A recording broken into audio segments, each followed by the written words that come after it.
बहुत समय पहले की बात है। प्राचीन काल में महिष्मति नामक नगर में एक अत्यंत धर्मात्मा और न्यायप्रिय राजा राज्य करते थे। उनका नाम था राजा महीध्वज। राजा महीध्वज भगवान विष्णु के परम भक्त थे। वे प्रजा से प्रेम करते थे, दान पुण्य करते थे और सदैव धर्म के मार्ग पर चलते थे। उनकी प्रजा भी उनसे अत्यंत प्रसन्न रहती थी। लेकिन राजा का एक छोटा भाई था, ब्रजध्वज। वो स्वभाव से अत्यंत क्रूर, ईर्ष्यालु और अधर्मी था। उसे अपने बड़े भाई की लोकप्रियता बिल्कुल पसंद नहीं थी। दिन रात उसके मन में केवल एक ही विचार चलता रहता, किस प्रकार राजा महीध्वज को समाप्त किया जाए और स्वयं राजगद्दी प्राप्त की जाए।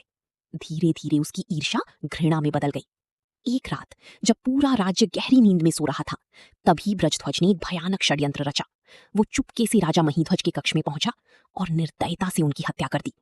इतना ही नहीं, उसने राजा के शरीर को जंगल में ले जाकर एक पीपल के वृक्ष के नीचे दबा दिया। राजा महीध्वज की मृत्यु अत्यंत पीड़ादायक और अकाल थी। इसी कारण उनकी आत्मा को शांति नहीं मिली और वे एक भटकती हुई प्रेत आत्मा बन गई। अब वो आत्मा उसी पीपल के वृक्ष पर रहने लगी। रात होते ही वहां अजीब आवाजें आने लगती। जो भी उस रास्ते से गुजरता भयभीत हो जाता। एक दिन महान तपस्वी और ज्ञानी ऋषि धौम्य ऋषि उस जंगल से गुजर रहे थे। जैसे ही वे उस पीपल वृक्ष के पास पहुंचे, उन्होंने अपनी दिव्य दृष्टि से समझ लिया कि यहाँ कोई पीड़ित आत्मा निवास कर रही है। ऋषि ने शांत स्वर में कहा, हे आत्मा, सामने आओ।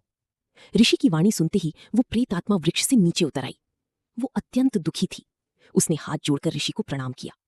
धौम्य ऋषि ने पूछा, तुम कौन हो और इस अवस्था में क्यों भटक रहे हो? प्रेतात्मा बोली, हे मुनिवर, मैं पूर्व जन्म में राजा महीध्वज था। मेरे छोटे भाई ने ईर्ष्या में आकर मेरी हत्या कर दी। अकाल मृत्यु के कारण मुझे ये प्रेत योनि प्राप्त हुई है। कृपा करके मुझे इस कष्ट से मुक्ति दिलाइए। राजा की पीड़ा सुनकर धौम्य ऋषि को दया आ गई। उन्होंने कहा, हे राजन, ज्येष्ठ मास की कृष्ण पक्ष की अपरा एकादशी का व्रत अत्यंत पुण्यदायी माना गया है।